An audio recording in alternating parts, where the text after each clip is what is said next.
Now to an emotional story about an upstate New York family. A couple's happiest moment, the birth of their twin baby girls, took a terrible turn when the new mom was diagnosed with an incredibly rare form of pregnancy-related cancer almost immediately after giving birth. FiOS 1's Carolyn Fortino sat down with this woman's husband. He was U.S. Army Sergeant Brandon Hyman, and she joins us now with more on this story. Carolyn. Well, that's right, Megan. All Jenna and Brandon Hyman really wanted was to start a family.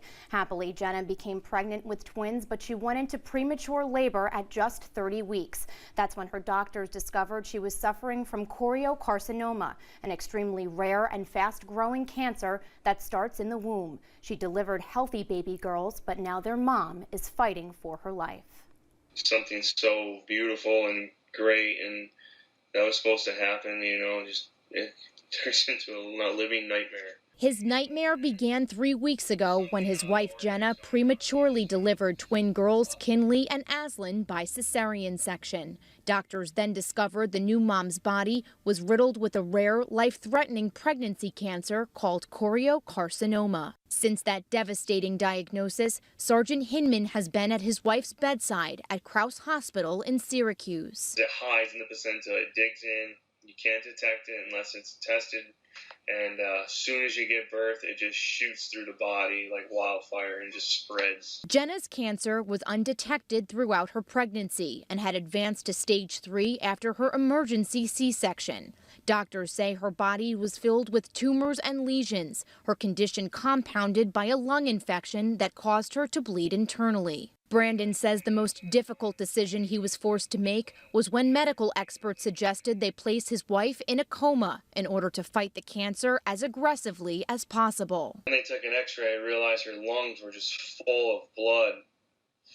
And then they knew we had a problem. So I had to make the decision as her husband to incubate her and put her in a coma, which is probably one of the hardest decisions of my life. She was scared and crying, and that vision of that and thought still is with me every second of every day to day. But it was the right thing to do. When Brandon is not by Jenna's side, he's in the neonatal intensive care unit bonding with his baby girls. Kinley was born at just 2 pounds 9 ounces and Aslan at 3 pounds 6 ounces. Brandon says the girls are thriving, no longer on permanent life support. They're amazing. When I go in there and I talk, they open their eyes, they know who I am, and kind of look at me, and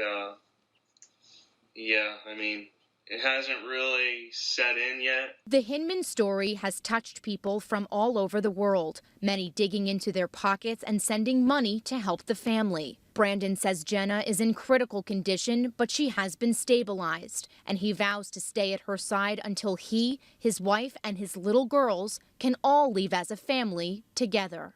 I need her, and this was our dream and everything we wanted, and I can't wait for the day that she can hold her girls and see her girls, because no mother, should have to be away or have to do any of this.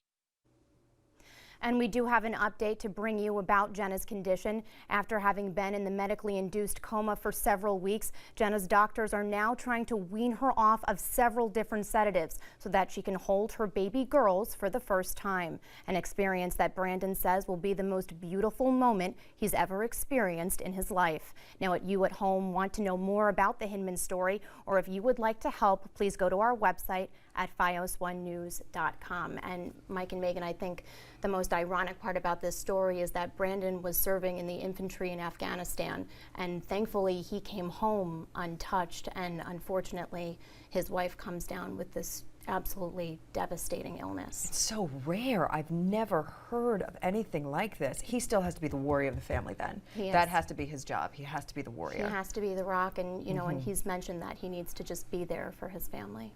Has there been any talk about how they missed the fact that she had this for so long, all of these tumors and lesions? It's a cancer that starts inside the placenta, so it's hidden, and then basically what happens is once you give birth, the cancer just spreads because it's exposed to the air, and it spreads throughout the entire body. So unfortunately, it goes undetected throughout the pregnancy, and then Jenna's cancer was discovered in stage 3.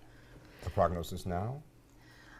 They're taking it one day at a time. You just have to be taking it one day at a time and hope for the best. But she's undergoing chemotherapy and treatments every single day, and they're just hoping for the best. And you know what? She's a mama, and She mamas is. are strong.